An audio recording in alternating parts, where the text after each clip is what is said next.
All right, April 14th, 2012, about 6:45. I had this guy fly down at about 6:20 and just kept going around me and around me, stayed down below me, gobbling his head off.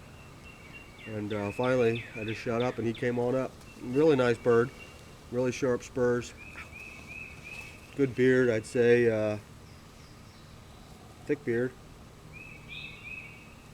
good 9-inch, so two-year-old, maybe a 3-year-old, but gobbling really good, hell of a hunt, and real pretty. Came in all white and purple and red, blue, and